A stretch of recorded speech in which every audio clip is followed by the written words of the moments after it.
Góðan dag, kæru tilheyrendur. Við notum þennan þátt til þess að fara yfir sögu Páls postula og ferðasagan hún hefst núna þegar Páll í Tyrklandi.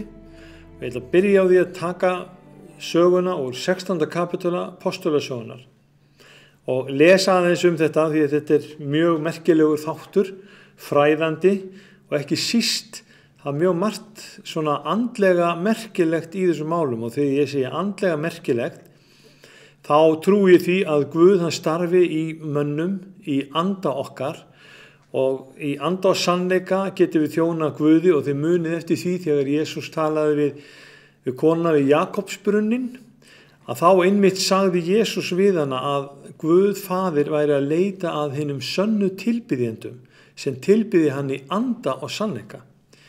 Þú átt eflaust þína sögu af að hafa mætt tilbiðjendum sem að þú hefur fundið síðan að ekkert endilega sannir tilbiðjendur. Þetta eru hræsnarar, fólk sem þykist, það með einhverja helgislepju yfir sér og sætti sér við svoleiðis tilbeiðslu. En þegar ég kynnist Páli postula, þá allt annað en helgislepja eða sýndarmennska yfir hans lífi. Skoðu núna hvað átti sér stað þegar Páll postuli var í Tyrklandi og við förum aðeins í 16. kapitúla postulasögunar. Hann kom til Derbe og Lýstru. Þar var lærið sitt nokkuð Tímóteus að nafni, sonu trúara konu af gyðingaætt. En faðir hans var grískur, bræðurnir í Lýstru og Íkonium báru honum gott orð. Páll vildi hafa hann með sér og umskar hann sögu gyðinga voru í þeim byggðum, því að allir vissu þeir að faðir hans var grískur. Þeir fóru nú borgirnar, fluttu mönnum þær ályktanir sem postularnir og öldungarnir í Jerúsalem höfðu samþykkt og buðu að varðveita þær. En söfnuðirnir styrktust í trúnni og urðu fjölmennari dag frá degi. Þeir fóru Frígíu og Galataland, því heilagur andi varnaði þeim að boða orðið í Asíu. Og hér alveg vert að athuga og stoppa aðeins við. Getur það virkilega verið að heilagur andi stoppi okkur í að tala orð Guðs á hinum og þessum stöðum? Það ekki gefið skýring á því hérna hvað orsakaði það að heilagur andi varnaði að tala. En eitthvað gerðist í lífi Páls og fylgismanna hans að þeim fundu það að það voru ekki opnað dyr. Og þess vegna var þeim varnað að tala.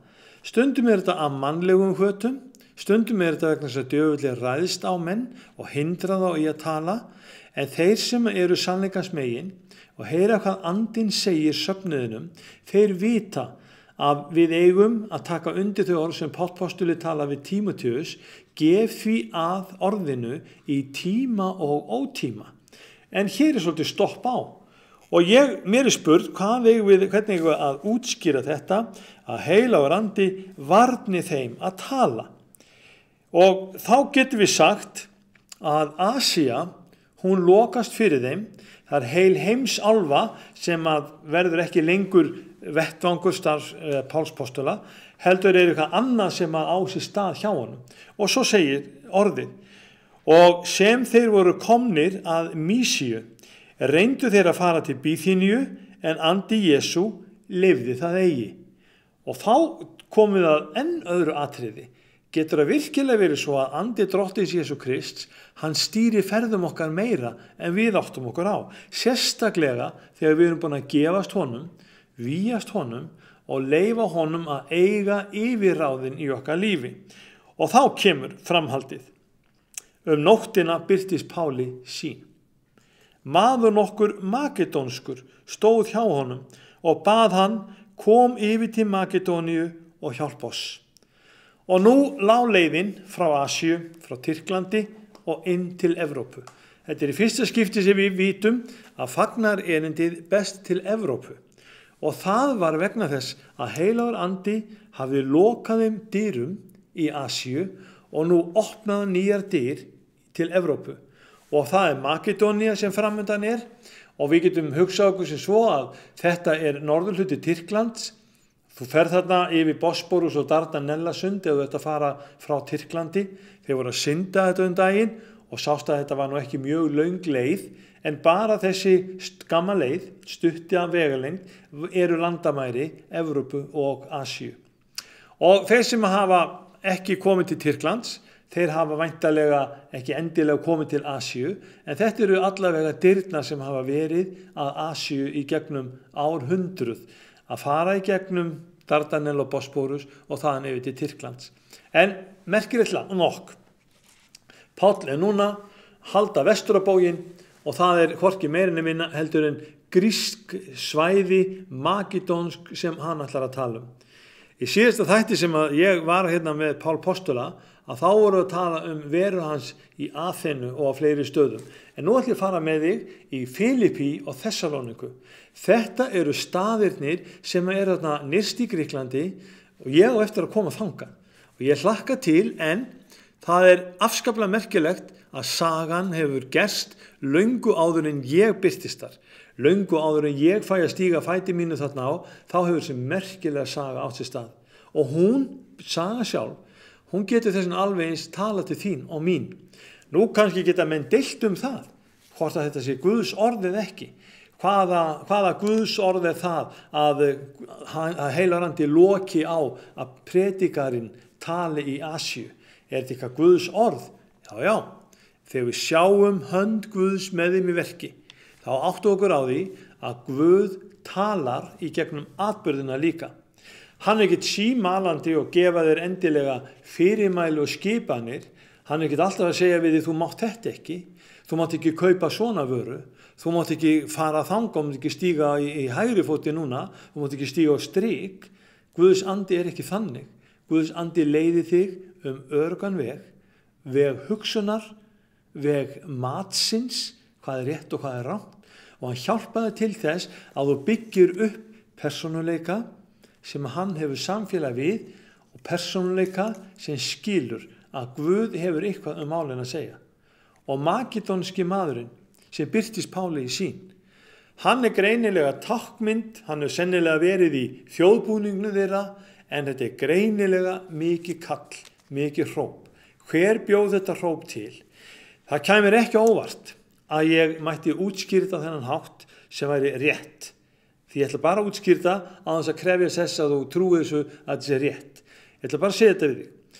Ég trúi að sumir grískir menn, jafnvel margir, hafi verið að biðja Guð almáttugan hjálp. Hafi verið að leita að lausn og leita að ráðum.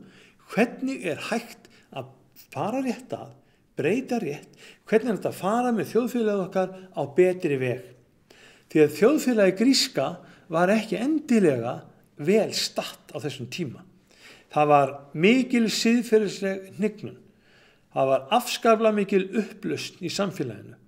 Og það var þvílíkt siðleysi að bara það hálfa, það var alveg nóg í því.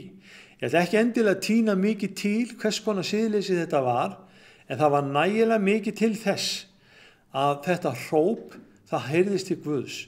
Og ég sé líka að þetta hróp, þetta andlega hróp, því að gera skil á öðrum staði í Biblíunni. Eitt staðurinn var til dæmis þegar hrópið barst frá Sódom og Gómoru og Guð sté niður og athuga hvort að hrópið væri virkilega rétt. Og þegar hann kom niður og hann fór að leiðrétta borgarbúa og benti þeim á hvað þeim máttu ekki gera, þá voru þetta borgarbúar sem höfðu ekki nein lögmál. Það var engin siðalögmál eða trúalögmál. Það var trúlega ekkert til þetta hjá Sódom og Gómoru sem sagði þú skalt ekki stela, þú skalt ekki drífa hór, þú skalt ekki fara illa með líkamanninn. Og það var enginn sem hafði sagt við þá ef þið farið í kynvillu að þá við ekki Guðs ríki. En þetta eru atriði sem við vitum í dag eru komin á. Og ég trúi því að við eigum akkurat þennan möguleika að geta bent á að eins og Guð talaði fyrrum, þannig talar hann enn í dag. Og makedónski maðurinn sem var í neyð og hann var að ákalla Guð hjálp, hann sendur Páli postula í sín og Páll sér hann. Það getur vel verið að menn álíti þetta sem spiritisma eða eitthvað þess áttar. En þetta ekki að hinni dauðu hafi verið beðnir aðstoð. Þetta að hinn lifandi var beðinn hjálp. Guð almáttugur var beðinn hjálp og Guð almáttugur á sína þjóna sem eru lifandi, ekki dauðir. Þeir tala enn til okkar í dag, jafnvel þó dauðir séu, en við skulum fara aðeins inn í þetta, sjá til. Páll, hann fær þetta. Og sá segir hann, og jafn skjótt og hann hafði séð þessa sýn, leituðum vér færis að komast til Makedóníu, þar sem við skildum að Guð hefði kallað oss til þess að flytja þeim fagnaðar erindið. Og fagnaðar erindið var svo mikilvæg gjöf fyrir mannkynið að þeir hikuðu ekki leið og þeir vöknuðu morgunin, leið og þeir heyrðu þetta, þá var komin stefna. Förum til Makedóníu. Það var ekki neitt annað að ræða. En var ekki bara rauði dreginn fram og ekki allir himil lifandi þegar Páll postuli sté til Makedóníu? Svo heldur sagan áfram. Og þegar hann kemur til Makedóníu, þá kemur hann til fyrsta staðarins sem heitir Filippi. Filippi borg sem var byggð af Filippusi sem var þarna landstjóri á sínum tíma. Þetta var rómverskur governor eða landstjóri sem réði þarna þessum stað og hann ákvað að byggja borgina og tengja vegakerfið við þessa borg, efla verslun og samskipti, auka flæði, opna fyrir greiða leið fyrir herinn og hann sá alls konar kosti við þetta.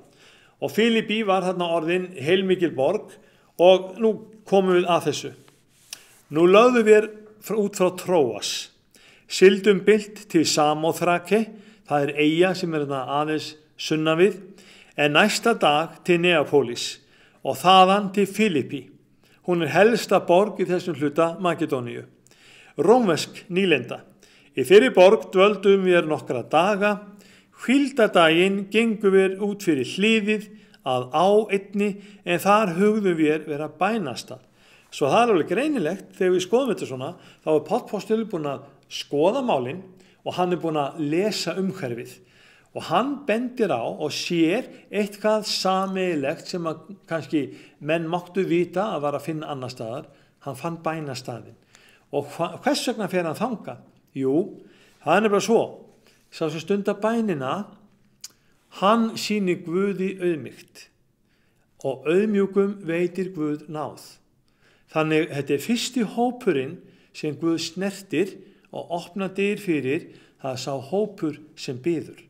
Nú þú kannski heima hjá þér, oftast nær einn í bæn.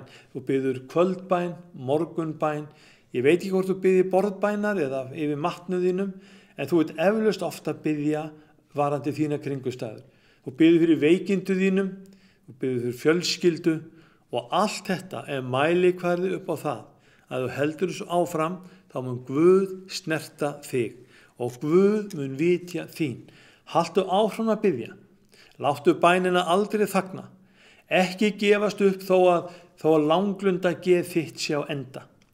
Guð hefur miklu meira langlunda geð.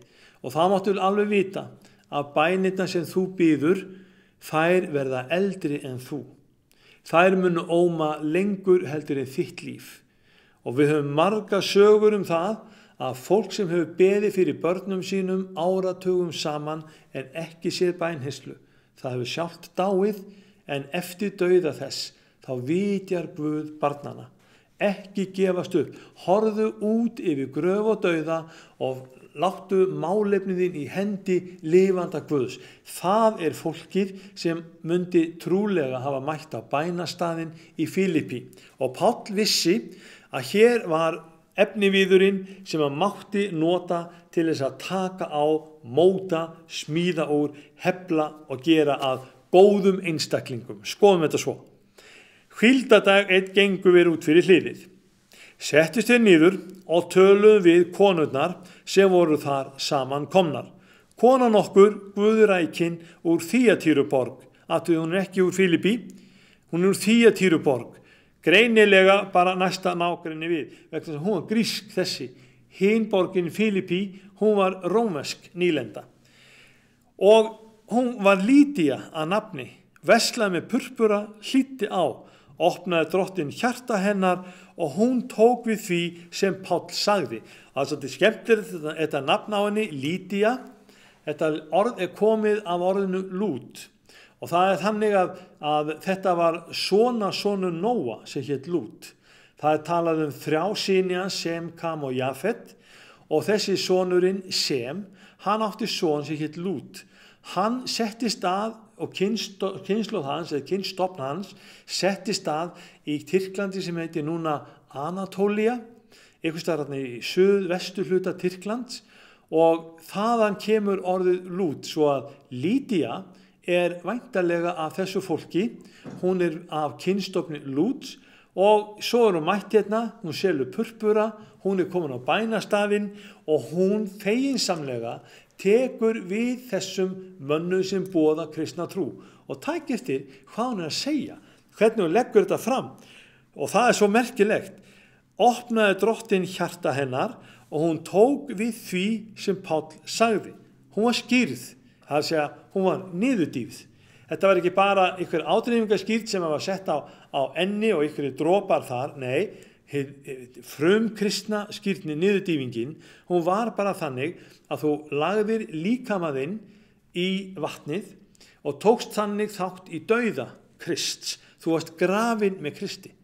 Síðan reist þú upp að nýju, rennandi blautur auðvitað eða rennandi blaut, og þá varstu hluthafi í upprisu Jesú Krists. Og þannig tákmynd niðurdýfingarinnar, þessi biblíulega, hún skiptir svo miklu máli að við svörum Guði á hans forsendum. Allar aðra skýrnir meira og minna bara mannatilbúningur, við förum ekki út í þau mál hér, en ég ætla aðeins að undirstrika þetta við þig, svo þú megir gera það sem að Lídía gerði og sjá hvað frumsöfnunin fór, eða hvernig hann fór að. Og sjá hvað þetta er merkilegt. Hún var skýrð á heimili hennar og hún bað oss. Heimili hennar, það var ekki verið að skilja neitt út undan. Allir þeir sem játuðu, þeir voru niðurdýfðir. Svo segir hún, gangið inn í hús mitt og dveljist þar, fyrst ég telli mig trúa á Drottinn. Þessu fylgdi hún fast fram. Eitt sinn ef við gengum til bænastaðarins, mætti oss ambátt nokkur og hafði spásagnaranda og aflaði húsbændu sínu mikils gróða með því að spá. Hér við komin að auglýsingastofunni, útvarpinu eða fjölmiðli borgarinnar. Konan sem spáði, hún allt í einu fer að hrópa og kalla, þetta eru mennirnir sem eru sendið frá Guði. Og það svo athyglisvert að þetta var tilhlýðilegt í grísku samfélagi og þarna voru einhverjir eigendur að konunni sem að græddu á þessum upplýsingum. Þeir virkjuðu hana, hún var þeirra tekjulind, í stað þess að selja konuna eins og gert í hórdóm, þá var hún seld bara með spásagnar orð. Það voru menn að selja aðgang að því hvað menn fengju að vita. Ekki ólíkt því sem miðlar gera í dag. Þeir selja að sér aðgang. Ég trúi því eftir á móti. Ef þú þjónn Drottins, sonur Guðs, þá lætur ekki selja aðgang að orðinu. Þú hefur frjálsan aðgang. Því að Jesús Kristur hann kom, hann gaf sjálfan sig. Og það sem að Drottinn fer fram á, það að þú gefir á móti, gjöf á móti gjöf. Það viðheldur auðmýkt hjartans, það viðheldur réttu hugafari og það viðheldur því að við erum Guði þóknanleg. En Páll, vill hann nota þjónustu konunnar? Hún elti Pálu og oss og hrópaði, menn þessir eru þjóna Guðsins hæsta og boða þeir yfir veg hjálpræðis. Þetta gerði hún dögum saman. Páli féll það illa. Loks sneri hann sér við og sagði við andan, ég býð þér í nafni Jesú Krists að fara út af henni. Og hann fór út á samri stundu. Máli leyst, ekki fleiri auglýsingar, takk fyrir tekjuöflunin búin, en hvað gerist þá? Nú snerti Páll postuli tekjuöflun samfélagsins og þegar leið og kristnir menn snerta peningakerfið og gróða systemið, takið eftir því sem gerist þá. Þá rís allt í gegn. Það eins og menn vilji fá að hafa málin þannig að við getum grætt á þeim, við mögum fara okkar fram og það enginn til að stoppa okkur. má vera að það sé ástæðan fyrir því að menn eru búin að segja mér upp vegna þess að þeir eru hræddir það að ég stoppi að börnin taki við einhverju vitleysu. Þeir eru hræddir það að börnin fá ekki að alast upp og þroskast eðlilegum og góðum þroska. En það veit ég alveg jafnvel og þú, að það sem að þú þarft að gera og við þurfum að gera, það er þetta merkilega mál að með hverju getur ungur maður haldið vegi sínu hreinum, það með því að gefa gaum að orði Drottins. Það er orð Guð sem er láta okkur standast. Það sá hún Lídía, það vissi Páll. Svo er Páll búinn að loka á þessa uppsprettu ambáttarinnar og þá kemur. Nú sem húsbændurinn sáu að þar fór ábatavon þeirra, gripu þeir Pál og Sílas, drógu þá á torgi fyrir valdsmennina, þeir færðu þá til höfðusmannana og sögðu, menn þessir gjöra mesta óspektir í borgvorri. Þeir eru gyðingar og boða siði sem á svo rómverskum mönnum leyfis hvorki að þýðast né fylgja. Og takið eftir hvað þetta er merkilegt. Hér eru þið búin að stilla upp tvenns konar trúarhópum, það er annars vegar gyðingarnir og hins vegar Rómverjarnir. Og rómverskum var ekki leyft að þýðast eða fylgja gyðinglegum siðum. Og Páll postuli, hann er hérna flokkaður sem gyðingur. Við erum líka þá flokkum sem gyðingar vegna þess að við erum engiðis trúar. Það er í raun og veru kjarnin í því að vera gyðingur, ef þú trúir á einn Guð. Og Páll, hann er ákærður hérna og borið á brýn að hann gera mestar óspektir og hann er að boða mönnum villitrú, siði sem að rómverskum er ekki leyft að þýðast. En hvað gerir Páll? Hann var rómverskur ríkisborgari. Múgunur réðist og gegn þeim og höfðusmenni létu fletta á klæðum og skipuð á húsríkja þá og ef þeir höfðu lostið á mörg högg, vörpuðu þeir þeim í fangilsi, buðu fangaverðunum að gæta þeirra vandlega þegar hann hafði fengið slíka skipun, varpaði hann þeim innst í innsta fangilsi og felldi stokk á fætur þeim. Þetta að vera barinn mörg högg með svipum, þetta var allt annað en þægilegt. Það er álitið að þetta hafi verið 39 vandarhögg. Og svipuhöggin voru svo skelfileg að menn voru óvinnufærir vikum saman eftir svona útreið. Páll, hann fær ekki að leggja sig, hann fær ekki að hreyfa sig, hann er settur í gapastokk og hann þarf að sitja alla nóttina. Þannig að þetta var afskaplega mikil pína. Hvar var Guð þegar þetta gerðist? Af hverju lét hann þetta gerast? Gat ekki Guð sent engla og passað Pál? Hvar var Guð þegar erfiðleikarnir steðjuðu að honum? Kom hann ekki með sína lögmenn og kom hann ekki með sínar hersveitir til að bjarga Páli? Nei, hann gerði það nefnilega ekki. Páll vissi það að það er eitt leyndardómur í því að fylgja Guði. Það er það að heimurinn, hann mun ekki taka mót okkur. Hann mun jafnvel álíta það að hann sé að gera þarft verk með því að fara illa með þjóna Drottins. Og hvað var Páll að gera? Hann var að boða mönnum fagnaðar erindið. Er fagnaðar erindi að reka út af konu og leyfin ekki að spá meir? Já, það er nefnilega málið. Það er nefnilega ekki alveg sama hvaðan gott kemur þegar við förum að taka kristnina svona alvarlega. Og hér er Páll postuli sem boðberi himinsins. Hann er ambassador Guðs ríkisins. Hann er sendi herran sem að þú og ég megum vitna og það er svo magnað að sjá hvernig Páll postuli bregst við. Þegar hann er komin inn í fangilsið, bakið allt logandi af sárum og það er nánast ekkert holda á bakinu, hvað gerir hann? Miðnætti báðu þeir Páll og Sílas fyrir og lofsungu Guði. Þetta finnst mér alveg frábært. Hefði þú haft ástæðu til að lofa Guð þegar þú búið að berja þig svo mikið með svipum að þú gast ekki legið, þú gast ekki sofið, þú hafðir enga hvíld, þið logsveið í bakinu og hann breytir kringumstæðunum og tekur það þannig að hann lofar Guð og lofsyngur honum. Þetta er vegna þess að andi Guðs var í hjarta hans. Og hann vissi að hann var komið fagnaðar erindi Drottins. Og fagnaðar erindið, það hefur nefnilega þessi áhrif að þann sem trúir að sama hvað þér mætir, þú veist að þú ert Drottins. Þú veist að þú ert í hendi hans. Þú veist hvort sem eru sjúkdómar, erfiðleikar, að ekkert slítur þig úr hendi drottins Jesú Krists. Það sigurinn, það fagnaðarerindið sem virkar í hugafari okkar. Það ákveðna margir sem kalla sig boðendur og starfsmenn fagnaðarerindisins, en þeir eru logandi hræddir við almenningsálitið. Þeir þora ekki að flytja þig fagnaðarerindið því þeir eru hræddir við þig. Þeir eru hræddir við menn. Þeir vilja hafa þetta bara mannlegt og segja bara, við erum bara öll svo góð, reynum að vera öll góð. Það gott út af fyrir sig, svo langt það nær, en það nær ekki til himins. Því að nú komum við að þessu merkilega máli.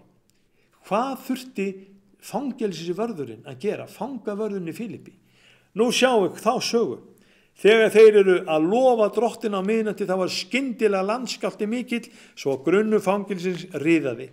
Jafnskjótt opnuðust allar dyr og fjötrarnir féllu af öllum. Fangavörðurinn vaknaði við og hann sá fangelsisdyrnar opnar, dró hann sverð sitt og vildi fyrirfara sér. Þar hann hugði fangana flúna. Þá kallaði Páll hárri röstu. Gjör þú sjálfur þér ekkert mein, við erum hér allir. En hann bað ljós og stökk inn og féll óttasleginn til fóta Páli og Sílasi. Síðan leiddi hann það út og sagði, herrar mínir, hvað á ég gjöra til þess að verða hólpinn? Og sjáu hvað þetta merkilegt. Það var fangavörðurinn sem var í fangelsi. Það var hann sem var innilokaður. Það var hann sem sá ekki lausnina. Það var hann sem ætlaði að svipta sig lífi. Svo að fangelsin eru víða.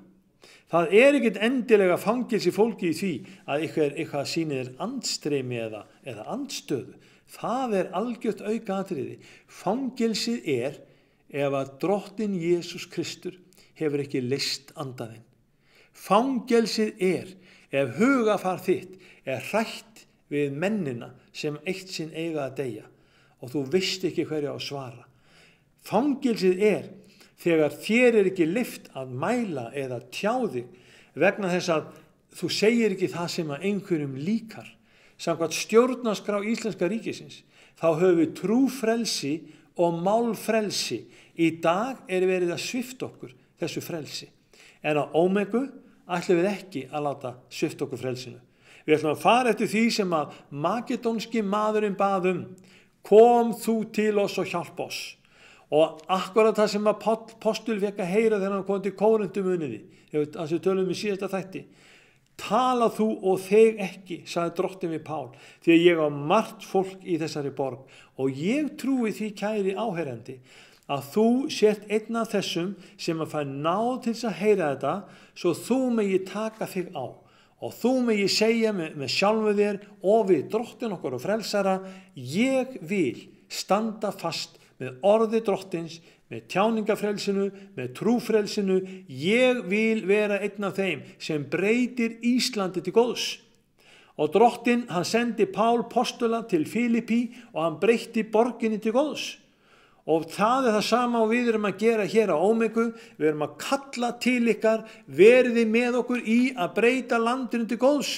Í stað þess að gera okkur sek frammi fyrir Guði almáttugum hvert og eitt smá atriði, hvort sem við nefnum heilbrigðismál eða peningamál, hvort sem við nefnum greiðslu úr lífeyrissjóðum, þegar allt miðast að því að skera niður og svipta menn eðlilegum lífsmáta. Það verið að gera alla að öreigum. Það verið að snúa mönnum þannig niður að þú eigir valla möguleika á frelsi. Það verið að setja á því stokka. Það verið að koma með því í alveg sömu spor og Páll postuli lenti í Fílippi. Það sem við þurfum á að halda í dag, kæru vinir, það andlegur jarðskjálfti sem brýtur af okkur hlekkina og brýtur af okkur gapastokkana, eyðileggur fangelsismúrana og gerir það verkum að grindurnar opnast og allar kindur fari út fyrir grindur. Við eigum þetta einmitt inni. Og hvað gerir Páll postuli? Hann fer beint í heimili þessa fangavarðar í Fílippi. Og fangavörðurinn, hvað gerir hann? Trú þú á drottin Jesú. Hann spyr, hvað á ég að gera? Og þá segir hann segir, hvað á ég að gera til þess að vera hólpinn? Ekki bara til þess að mér líði vel.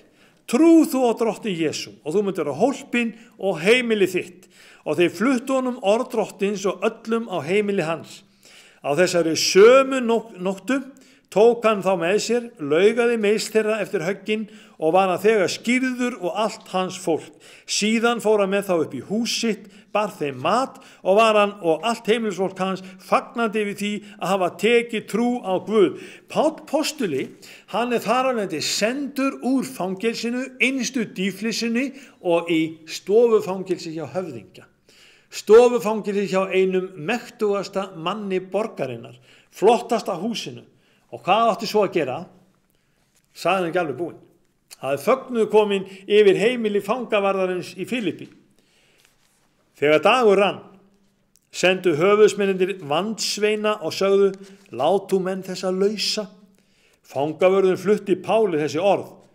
Höfuðsmennir hafa sendt boð að þið skuli látnir lausir, gangi nú út og farið í friði. Fyrst, látu ykkur bara hverfa, gerum þetta þegjandi, farið bara í friði og enginn spyr. En þá kemur Páll postuli með annar punkt. Hann snýr aðeins málinu við. Hann er ekki alveg tilbúinn til þess að láta leiða sig út þegjandi og hljóðalaust. Og þetta líka mér svo vel við Pál. Hann var ekki maðurinn sem vildi taka þátt í þöggun samfélagsins. Hann var maðurinn sem opnaði á málin. Hann var maðurinn sem talaði Guðs orð. Hann var maðurinn sem lét ekki setja sig á bás og segja, hér færð þú ríkislaun og talaði bara eins og okkur líkar eða þegiðu ella. Páll stoppaði og segi við þá, segi við vandsveinana. Vandsvein fluttu höfuðsmenn, Páll sagði, þeir hafa opinberlega látið hússtríkja okkur rómverska menn. Hann var borgari með rómversk ríkisborgarrétt, án dóms og laga og varpa í fangelsi. Og nú ætla þeir leynilega að hleypa okkur út. Ég held nú síður. Þeir skulu koma sjálfir og leið okkur út. Við það voru þeir að viðurkenna, mér eru á alvarleg mistök. Og það ætlum við að vona að margur maðurinn á Íslandi geri, að hann komi sjálfur og leiði ómegu fram til sigurs og leiði ómegu út vegna þess að við erum ekki að boða vitlaust Guðs orð hér. Við erum að taka orð drottins og taka mark á því. Í það minnst að geri ég það. Sjáu svo þetta, vandsveinarnir fluttu höfuðsmönnunum þessi orð. En þeir eru hræddir ef þeir heyrðu að þeir veru rómverskir og komu og friðmæltust við þá, leiddu þá út og báðu þá að fara burt úr borginni. Þegar þeir voru komnir út úr fangelsinu, fóru þeir heim til Lídíu, fundu bræðurna og hughreystu þá, síðan héldu þeir af stað. Og út frá þessum punkti langar mig aðeins að fara með þig í Filippíbréfið. Páll skrifaði heilt bréf til þess að safna þar. Og mér finnst svo vænt að geta tengt þetta saman af því að þetta er ekki samhengislaust hvað Páll postuli hefur að segja. Filippíbréfið er gjarnan kallað bréf gleðinnar og sjáu hvað hann segir. Þetta eru orð til þeirra í Filippi. Þetta eru orð til fangavarðar eins og heimilis hans, Líudíu og Síntiki og Evdokíu. Þá segir hann, ég þakka Guði mínum í hvert skipti sem ég hugsa til yðar. Muniði þegar ég var sendur í fangelsi, jarðskjálftinn kom, hann hugsaði til þeirra með hlýju og þakklæti. Svo segir hann líka, en ég vil bræður að þér vitið að það sem fram við mig hefur komið, hefur í raun orðið fagnar erindu til eflingar.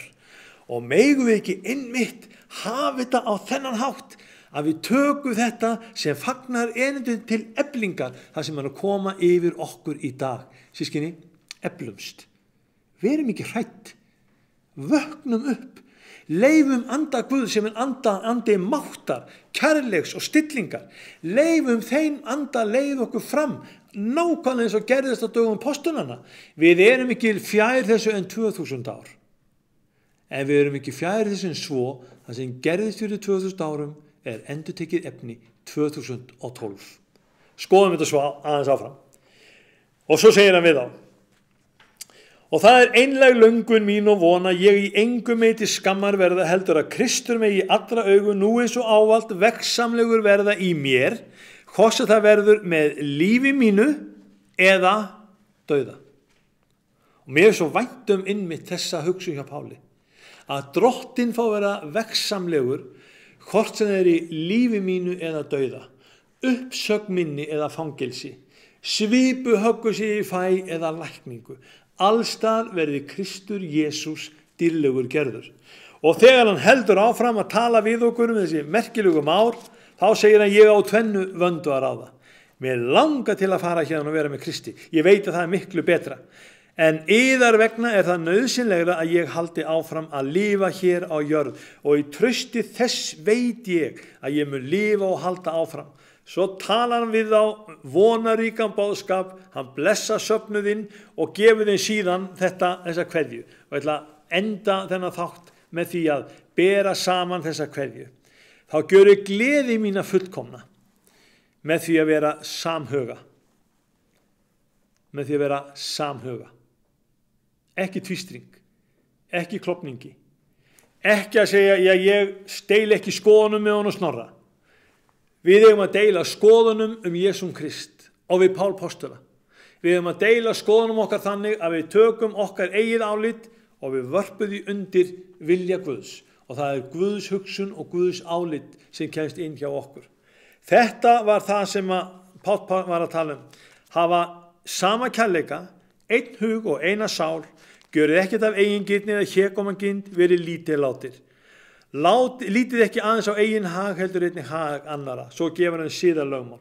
Ég ætla að enda á því. Hann var í Guðs mynd, en hann fór ekki það með þessi feng sinn að vera Guði líkur. Hann svipti sig öllu, tók á sig þjónsmynd og var mönnum líkur. Svo segir hann: að endingu bræður, því síntíki, fangaunni Filipi og allir þið. Að endingu bræður, allt sem satt, allt sem göfugt, rétt og hreint, allt sem elskuvert og gott afspurnar, hvað sem dygð og hvað sem lofsvert, hugfesti það. Þetta sem þér hafið bæði lært og numið, heyrt og séð til mín, það skulu þér gjöra, og Guð fríðarins mun vera með yður. Orð Drottins mun láta þið standa. Orð Guðs mun umbreyta þínu lífi. Fetaðu í fótspor Páls. Drottinn blessi þig.